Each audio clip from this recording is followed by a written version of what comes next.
3.5 kilometre उधर पहले से पुल मौजूद है, इसलिए सरकार के पास कोई योजना लंबित नहीं है, इस पर कोई विचार नहीं किया जाएगा।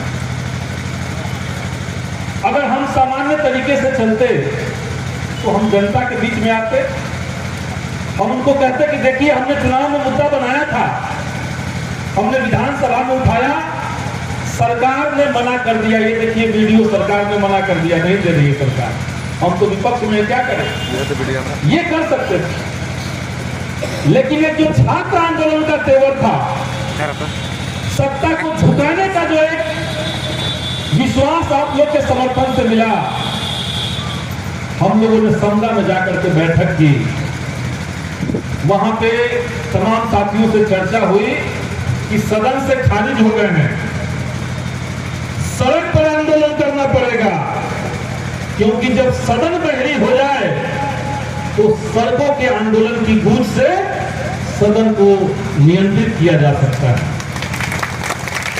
और बड़ी एकजुटता के साथ हम लोगों ने समदा में आंदोलन किया, 10,000 लोगों का हस्ताक्षर इकट्ठा किया गया। उस समय जो पथ निर्माण विभाग के अपर मुख्य सचिव थे, अभी बिहार के गृह सचिव हो गए हैं, अभी सेक्रेटरी हो गए हैं, उनको 2 बंडल हस्ताक्षर हमने दिया कि ये 2 बंडल हस्ताक्षर है, बाकी गाड़ी के डिक्की में रखा हुआ, और इससे अगर नहीं सुनेंगे तो पालीगंज से 1 ट्रैक्टर हस्ताक्षर ला करके आपके दरवाजे पे हम लोग छोड़ के चले जाएंगे। वहां से लड़ाई शुरू होती है, हर बार विधानसभा में हंगामा, हर बार आवाज उठाया गया, और धीरे धीरे हमें ये कहते हुए खुशी हो रही है कि आज की जो स्थिति है, समदा के तरफ में 12 पिलर गड़ चुके हैं, बहादुरगंज की तरफ से काम चल रहा है, और अगले साल तक पुल पे हम लोग आवाजाही शुरू कर सकते हैं, 50 गांव को 4 जिलों से जोड़ा जा सकता है। तो मामला केवल इतना नहीं है कि आपने क्या करवा दिया, मामला यहां से है कि जनता को संघर्ष पे यकीन बना रहे, इसलिए उनकी आवाज को हमने हमेशा सदन में और सड़क पर उठाया।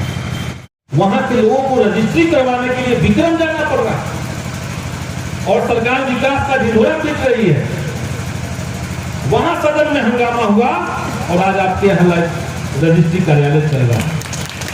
चुप करना, उनकी आवाज बनना, उस जिम्मेदारी को निभाना जो जिम्मेदारी जनता ने यकीन करते वक्त, अपना वोट डालते वक्त हम लोगों पर सौंपा।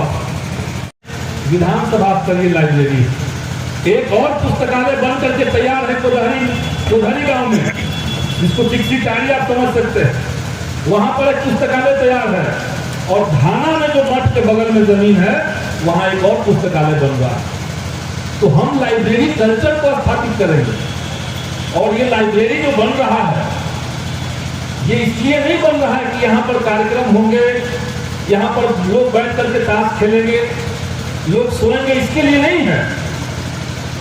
ये लाइब्रेरी इस मकसद से बनाया गया है कि तमाम सुविधाओं के साथ, प्रतियोगिता परीक्षा की तमाम किताबों के साथ, क्लासिक किताबों के साथ ये लाइब्रेरी सालों भर चलेगा, और इसमें बच्चे बैठ के पढ़ेंगे।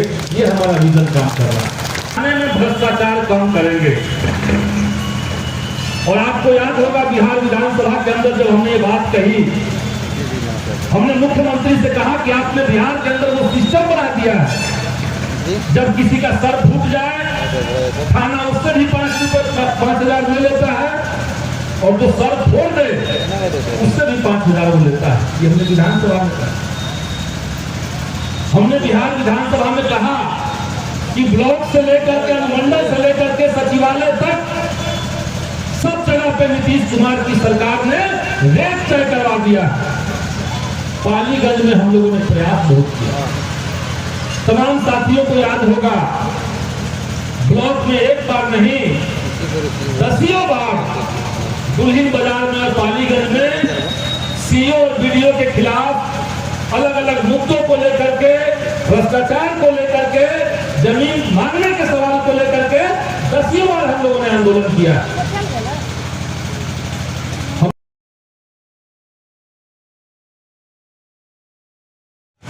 एक बात वो कह रहे थे कि बिहार में जो महिलाएं हैं जीविका से जुड़ी हुई हैं, उन सब के खाते पे हमने 10,000 रुपए दे दिए। बहुत महिमा मंडन चल रहा था। कह रहे थे कि कई लोग इससे रोजगार कर लेंगे।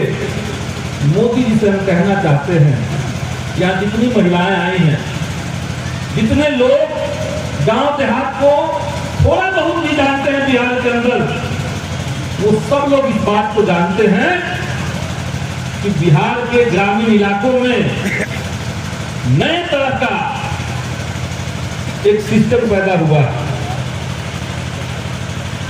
एक नए तरह का कर्ज का पूरा चक्रव्यूह बना हुआ है और जो 10,000 ऊपर से भेजा गया है, पहले से ही दरवाजे पर माइक्रो फाइनेंस के लोग खड़े थे। उनके कई महिलाओं ने कहा कि पैसा आया और पैसा मांगने वाले, कर्ज देने वाले लोग पहले पहुंच गए। तो असल में नीतीश कुमार और नरेंद्र मोदी ये माइक्रो फाइनेंस कंपनियों को पैसा देना चाहते थे। माध्यम तो महिलाएं बन गई और इसीलिए हम लोगों ने कहा है कि जो 10,000 है इसमें कोई दम नहीं है और जब तक लोन माफी नहीं होगा हम लोग चैन से नहीं बैठेंगे। लोन माफी से कम हमारा कोई मांग नहीं हो सकता। और इस बार में है तो युवा आयोग का गठन करवा दिए। विपक्ष में थे तो जो 20 साल से पेंशन नहीं बढ़ा उसको हम लोगों ने बढ़वा दिया। विपक्ष में रह करके बिजली मुफ्त करवाया, बार बार मना करने के बावजूद। तो जब सरकार आ जाएगी तो समझिए कहां जाए। और साथियों कि बिहार में डोमिसाइल नीति लागू होनी चाहिए। बिहार के नौकरियों के अंदर बिहार के नौजवानों को प्राथमिकता मिलनी चाहिए। विधानसभा में अकेले लड़ करके, मुख्यमंत्री से अकेले बहस करके उसको हमने बिहार में लागू करवा दिया है और बिहार की नौकरियों में आज डोमिसाइल लागू करना पड़ा सरकार को। जितने नियोजित शिक्षक बिहार भर में हैं, पूरे बिहार के नियोजित शिक्षक 20 साल से 25 साल से राज्य कर्मी का दर्जा नहीं था। तमाम शिक्षक संगठनों की बैठक हमने बुलाई और उनको कहा कि अलग अलग मांग पे मत लड़िए, एक मांग बनाइए कि सारे शिक्षकों को राज्य कर्मी बनाया जाएगा। एक संघर्ष मोर्चा बनाया गया, उसके संरक्षक हम बने और उनकी लड़ाई हमने शुरू की। 1 साल लगातार सड़क और सदन में लड़ करके आज बिहार के तमाम शिक्षक इस बात के गवाह हैं कि आज उनको राज्य कर्मी का दर्जा मिल गया है, राज्य कर्मी का पावर उनको मिल गया है। तो ऐसे अनगिनत लड़ाइयों को